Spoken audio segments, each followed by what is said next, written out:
how do you envision the next generation of builders? How would they look like in 10 to 20 years from now? Lifelong learning is the key to answer the challenges and opportunities of the future. You realize that the skills are the emphasis right now. So maybe I have to change the F beside preference. I have to add the form. What are their focus? Small contractors, DIYers.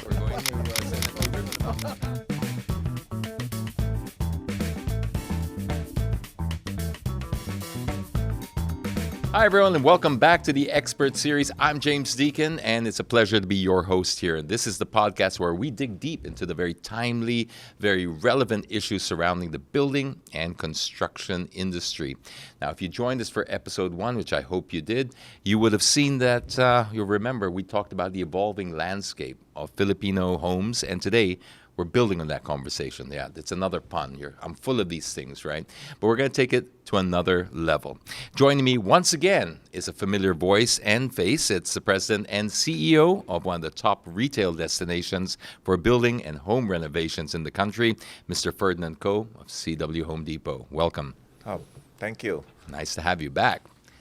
All right, and it's also a very pleasure to have here today. Today's episode is one I'm very, very excited about. It's called Bridging the Skills Gap, Training the Next Generation of Builders. And we're talking about something critical as we look into how we prepare into the future engineers, how we get them prepared, the contractors and installers who will quite literally be building the future Philippines, correct? It's a conversation that goes way beyond just the blueprints and the materials. We're talking about the talent, the training, and the responsibility that both the schools and the companies have here in shaping the next generation of professionals, skilled professionals. So let's get into that. Of course, today's conversation wouldn't be complete without another expert and the insights of someone who has spent decades in helping shape the Philippine construction landscape, both here and also abroad. It's an honor to introduce our very special guest for this episode. He is the former president of the Philippine Constructors Association and currently serves as a senior advisor for business development at DMCI, which is one of the most respected names in the country's construction industry. Please welcome engineer Ronaldo Jun Elepaño. Welcome to the Expert Series. Hi, James. Hi, Ferdy. Thank you for having me. It is a pleasure. We're here to learn a lot from you, so get prepared. We're going to mine you for information. Wow. Let's dive straight into the heart of the discussion. Let's start with Engineer Jun. In your experience, especially with your background in both local and international project development, what do you think are the key skills or the competencies that the new generation of engineers are currently lacking as they enter the industry? Well, first of all, let's clarify what engineering and construction is. No, we need to define what are their focus and their roles. No, this is, I think, where the gap happens. No, well, for engineering, it is basically on the design, planning, and analysis and problem solving. No? For construction, it is focuses on execution, implementation, and management process of the type of project that we are executing. Now, for the roles. The role for engineering is mostly on the conceptualization and designing, and specifying materials and possible failures in the project. While in construction, it is more in overseeing and managing the project in accordance to the design and specifications, with, of course, health and safety in mind. In the past and even up to the present, the engineering curriculum was designed under those terms and has very little, if none at all, the area of construction competencies. And that's where the gap happens. No? Yes, there are certain basic and common competencies that they share. Like, for example, they teach you mathematics, geometry, and trigonometry. But the critical competencies, like the hard skills and the soft skills, are not present. No, resource planning, materials specifications are not taught in the curriculum of engineering. And this is the reason why the graduates, I'm sorry to say, even licensed engineers, are not adapt to the construction industry. Hopefully, we can change this curriculum, or probably not really change, but add to this curriculum the construction competencies and skills that are needed. Those are very, very powerful insights. Thank you very much for sharing that. Now, considering those gaps that you just mentioned, would you say that the skills that young engineers are lacking are also the most in demand in today's construction and infrastructure? Definitely, even in the past and up to the present, these skills are really required, no? Unless we intervene in reshaping the curriculum of our engineers, then they will not be ready for the workforce in the construction industry. But please don't get me wrong, engineering has its place because in the project life cycle, there are other facets that are available, no? Like in the project conceptualization, in planning and budget proposal, in design, no? There are already areas there wherein our engineers will already fit into the workforce, no? But sad to say, on the project execution itself, that is where they are lacking. So this is the area that we need to focus now, in which hopefully the education system will provide our future engineers this type of curriculum. I'm curious to know, is this something that was taught before that is no longer taught? What happened? Actually, it was never part of that curriculum. The problem was the industry was never informed or consulted about that curriculum. It's only now because they now are realizing that the graduates that we are producing are not really adapt to the industry that they're going into. That's why a lot of what they call on-the-job training and mentorship are being done right now. But this doesn't really cure the whole problem, no? It has really to be a systematic approach, no? From the different stages in education. Okay. Are we seeing a clear mismatch between what's taught and what's actually needed on the ground, would you say? Definitely, definitely. And we're addressing this right now. We're talking about the skill gap, the shortage in skills in the industry, how the private sector could possibly pick up some of this shortfall or maybe turn it into address it, basically. And I'll address the question now to you, Ferdy, about CW Home Depot's role in all of this. We thought about the private sector picking up the slack. How about Home Depot, CW Home Depot? How important is it for your team to ensure that future builders and installers not only buy quality products which you sell, but also know how to properly install and use them? How does this relate to addressing the skills gap in the industry for you? Before I like to answer that, I totally agree what June said. I'm blown away. Yeah. This is the first I've heard of this. Yes, because it seems that there's a real gap between theoretical and in reality, right? So people maybe thought like a classroom setup, right? But what they learn in school and what they really do outside, there's a gap. So applying it in CW Home Depot on the finishing items, on the installation, we also notice that there's such a gap. Example, for the tiles, if they're gonna install it, there's a way. The old way is they just maybe use cement, but now there's tile adhesives, and how you would install with certain spacing that is needed because tiles has to move, right? Yeah. So sometimes if the installer, because owners, for example, they want the tiles to be perfect and it's connected to one another, no space, right? Because it looks clean, neat, nicer, yeah, right? Yeah. But concrete it moves, yeah. expands, so it The breaks, earth right? moves. And they will always blame the item or the product, right? And there's a gap on the installation, right? That's just an example, like from the skills and whatever, because they are taught how to do it theoretically, but in reality, there's a gap on that one. So how do we address that? We have coordinated with PCA before, and also with our various fit out contractors. We do some how-to series. We how to do like the tiles, how it's installed, or any finishing like the lights or simple things. And we invite various small contractors to attend those series so that they can learn more about it, because that's how CW Home Depot would be able to provide that extra added service that we can provide, because it's not just providing the products but also to educate everyone about the products and how to install it. We also did one of the challenges of PCA before was also the PCAB. Usually accreditation of the PCAB. On the bigger contractors, it's not an issue.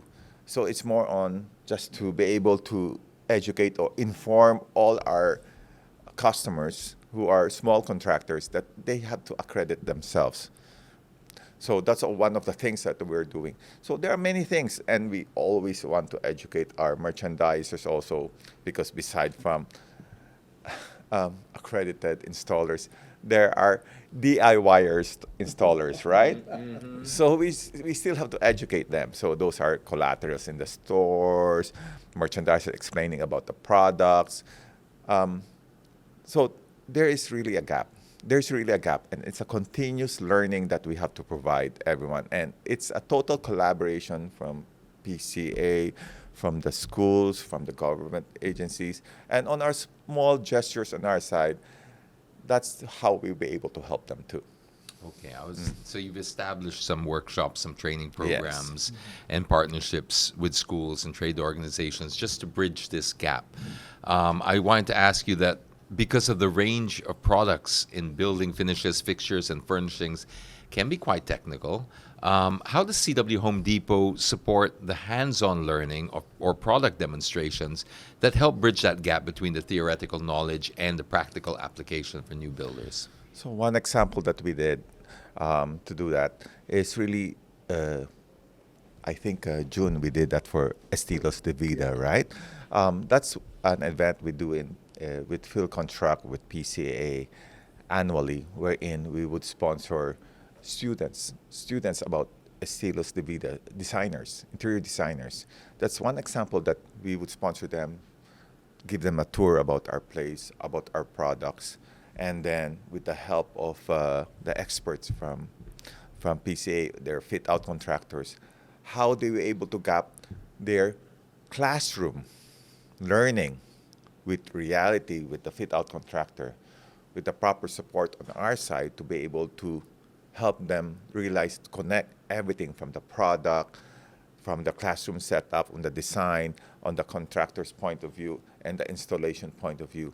Those are some examples that we would provide, because it's not just selling in the store. It is now an advocacy that we have to continue to help the industry. So those are just one example that we now want to help. It's like a grassroots thing, right? So you feel some sense of obligation to the industry. I mean, is that what it's like? I mean, you're a big player in the industry, and now you feel some obligation to basically upskill people. Yes. Okay. Yes, because that's part of the all under one roof service. All under one yeah. roof, because so it's not also- just the product; it's also the after service, the education they have to provide, all under one roof. How do you think the future builders or contractors need to evolve to match these rapidly changing demands of the industry? And one more, just a follow-up. Do you think it is important to integrate real-world site exposure into the programs so that students don't just graduate with knowledge, but with actual applicable skills? Okay, thank you for that question, James. But you have to give me some time here. I have to start with education. Sure. We have to understand what our educational system is all about, because this is where the the problem lies. No, when we start talking about certain things and we are not on the same plane, then we don't really reach to a certain conclusion. No? Our educational system, basically, well, the ones that I was exposed to, and I think also you, Ferdy, and maybe did No. you study here? Oh, I sorry. didn't study engineering. That's why I'm learning No, from no, you. I mean the educational system itself. Oh, yes. If you sorry. studied Okay. in the I Philippines, did study in the Philippines, correct. we were under the program at that time of the Department of Education, Culture, and Sports. I think you remember that, DEX they call it. No? So in 1991, Congress came out with a congressional commission on education. This is what we call EDCOM. That was the first EDCOM one. The reason why they came out with that, because they realized that the quality of education in the Philippines was deteriorating. So they took action on that one. What was the result of that? The focus really was, the trigger was the deteriorating quality of education. The focus was a structural reform on the system itself, no? Because everything was there. When I say everything was under DEX, basic education, primary, secondary, and tertiary education was under DEX. So they thought it was too big to be handled by just one department, no? So what they did was they have a term, trifocalization. They dismantled the basic, primary, and the tertiary education. So that's why now you have the Department of Education, which takes care of basic education. Then you have CHED, which takes care of the higher education or tertiary education. And then in the middle is you have the TechVoc or vocational technical, and this is under TESDA. So those are the three departments now that are handling our education system.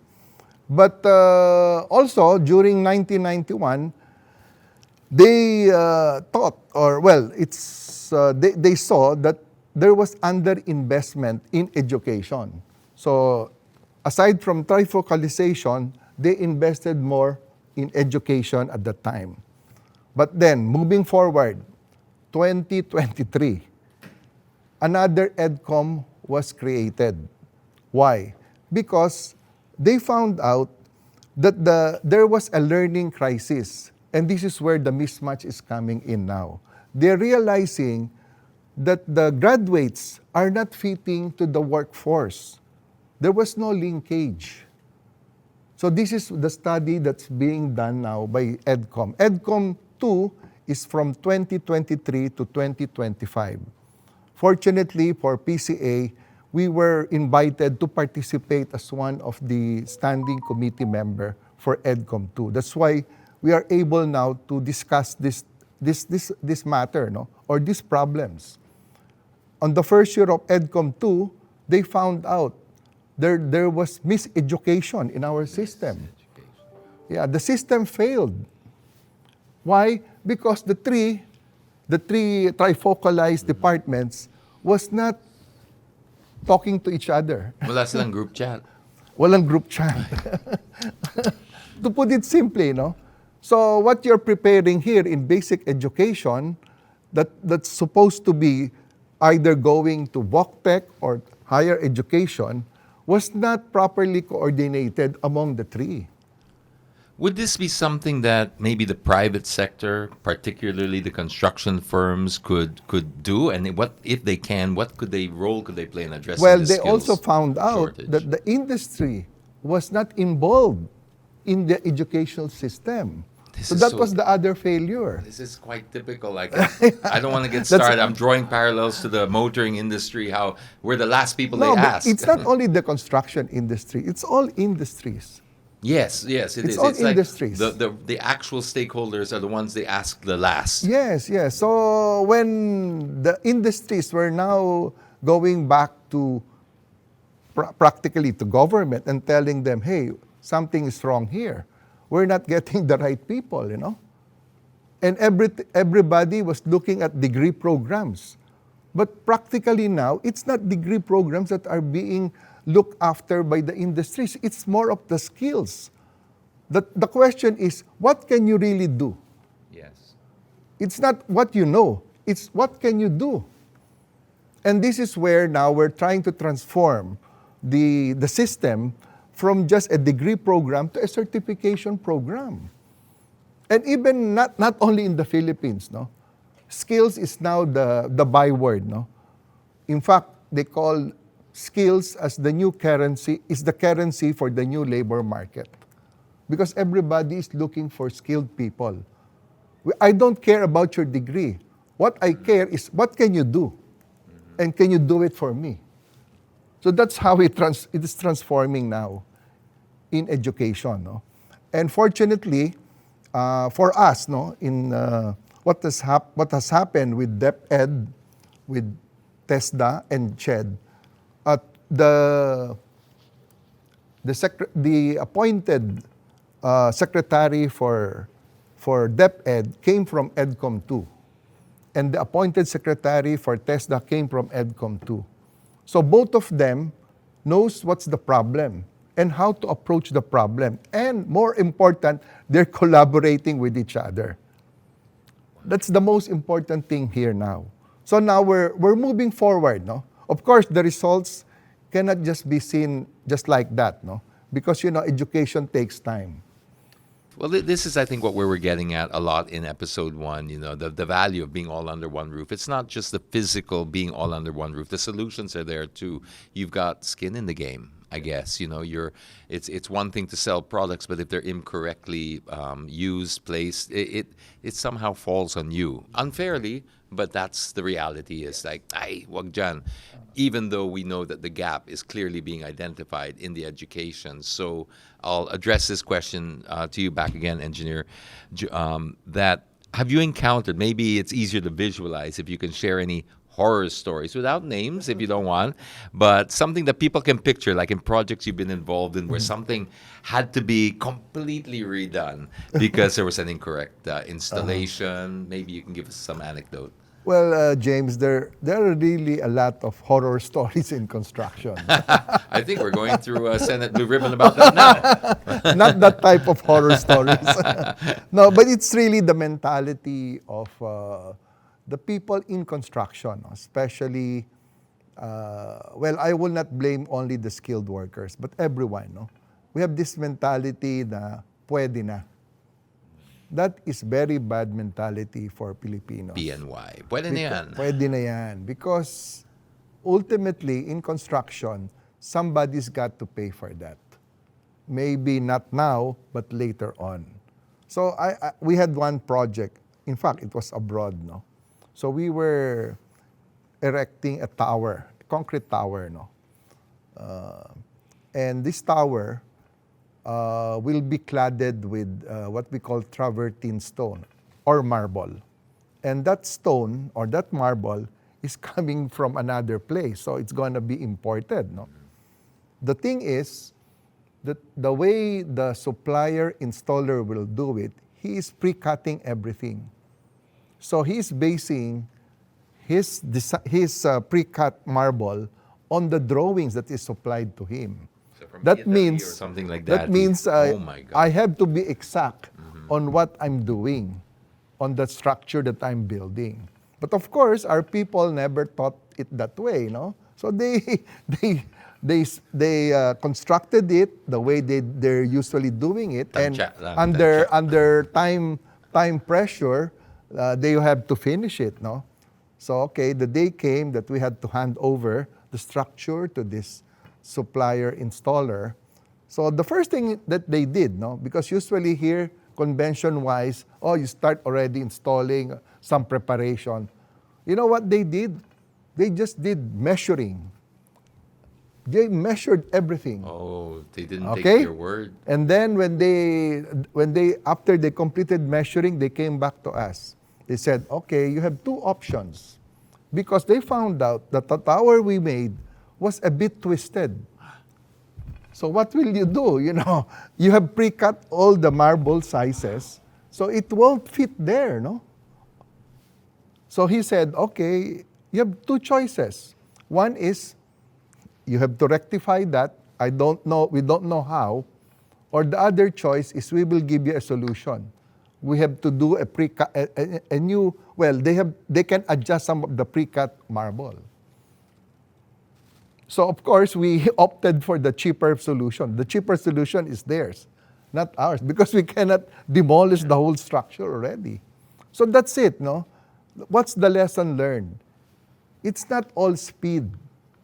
It should be speed, skill, and responsibility all together. You cannot just be very fast in what you're doing. You have to be exact also in what you're doing, because the end result is the quality of the product that you are doing. So there's a lot of these stories in construction. I can imagine. So I don't need to go any further on other we can stories. use our imagination from here, but thank you for sharing that, because it gave me a visual, and I'm sure it gives a lot of people who are watching a visual. Mm-hmm. And let's look at the bigger picture. What do you think the Philippines can learn from countries that have strong engineering training systems, and are there any specific approaches or strategies that could be adapted to our context? I think in being part of this EDCOM, we looked into the different practices, mostly abroad, no, and we find out that Germany is one of the best for engineering and construction. They've always been known for that, right? They have this what they call dual training. So it's not only pure classroom, but very theoretical, but it's on the field experience, no. But then there should be a paradigm Hindi lang shift. dual, do it. Do it. But there should also be a paradigm shift here, no? Because the problem with our students and their parents, they want you to get a degree. If you tell them, oh, just get a certificate program, oh, no, you better get a degree, no? Yeah. But the degree doesn't give us anything really. What's happening right now? Did it used to? Are they basing that on an old fallacy that degree used Well, to mean a lot more? you cannot also blame our folks before, no? From the colonial system, that was the system, from the Spanish The to gatekeepers, the Americans, it progressed, no? But then the world is changing. It's no longer a Paperweight. knowledge-based workforce. It's more of a skills-based workforce right now. So we have to change. And everybody should look into that, no? That's why in PCA, we have gathered all our HR people from the different companies, and we've been telling them, because the HR will be those people that can really make a change in the company from a degree to a skills base, no? They should also look into the compensation of these skills-based people, no? You cannot let them be left behind. Because, in fact, in construction, we are very dependent on skills-based people. That's the bottom line there. That's why we in PCA are very involved in this advocacy. We have to address that problem, or else we might find ourselves getting skills from other countries, not in the Philippines anymore. That would be tragic. Yeah, it's really... Would you say this is going to be even exacerbated with the onset of AI, because the knowledge base that you're talking about versus the skill base, knowledge base becomes almost, the cost of that becomes almost zero with AI. We can all tap into that. Yes, that's a possibility. What we're seeing is that there are the hard skills, it's very difficult to use that in AI. Correct, yeah. It's basically the softer skills. Now, if you can transform the hard skill to soft skills, then it could definitely be embedded in AI. But of course, it also creates new skills. When you have these new technologies, you create new skills also. So the important thing is you are ready to shift. You are ready to adapt. Because if you cannot do that, then you will be left behind. So the knowledge, what I'm hearing from you is the knowledge is basically worthless if it cannot be adapted into actual practicality and skills. Because if it was just knowledge alone that we were hired for, you can be replaced by a 99-cent definitely, app, right? definitely. Because it's out there now. Yes. So it's how you can transform that. So building on that, as we wrap up today's episode, I would love to hear a short but very powerful message from you for the next generation of builders out there. This is what I can say to my fellow engineers, professionals, and learners. In today's rapidly evolving economy, skills development is not just a choice, it is an urgent necessity.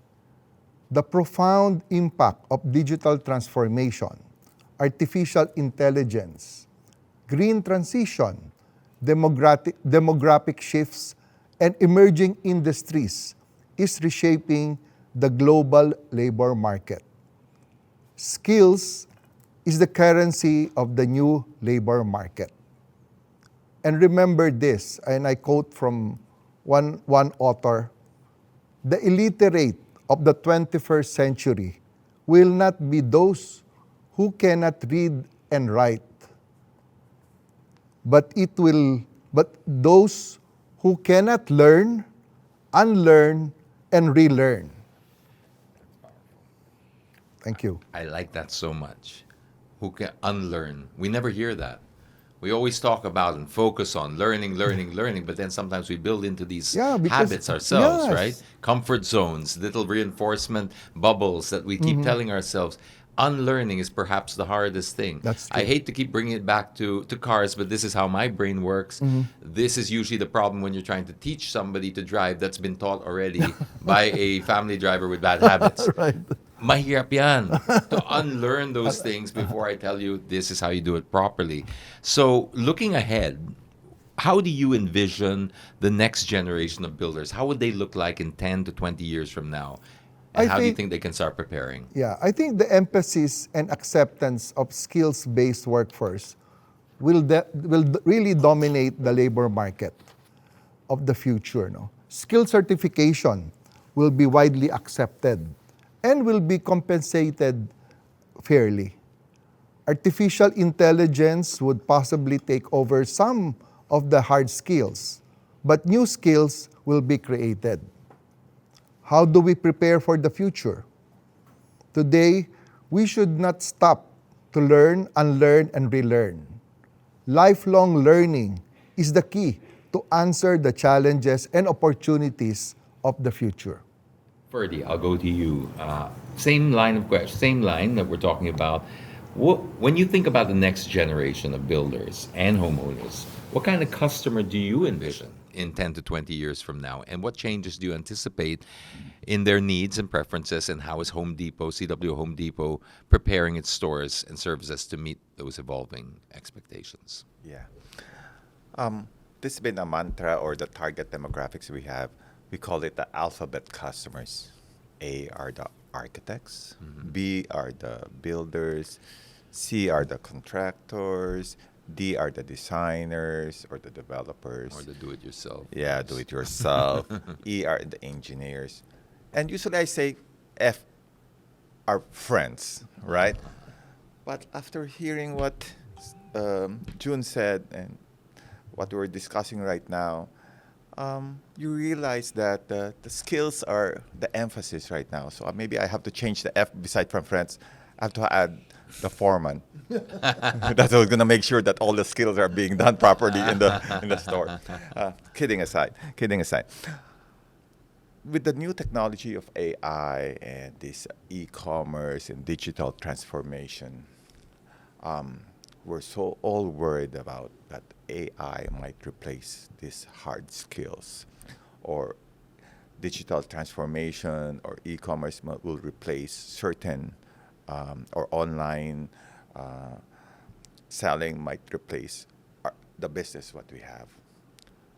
We are not afraid of that. In fact, we embrace AI, we embrace digital transformation, we embrace e-commerce, because we believe that we can use these tools on the younger generation moving forward to complement, to enhance the shopping experience we have in our stores, to be able to use AI, to be able to use these digital experiences, to be able to use all of these things, to be able to communicate more, to educate better skills for everyone.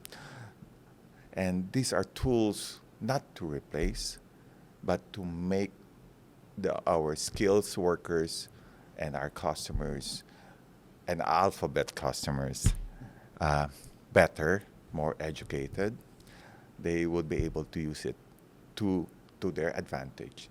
Because I tend to believe the hard skills or the hard store that we have will never be replaced. But we have to embrace AI, we have to embrace this digital technology to make whatever existing experience we have better. So I believe that it's a collab. Well, thank you very much, Ferdy, Engineer June, for all those wonderful insights. I think it's been a fascinating discussion.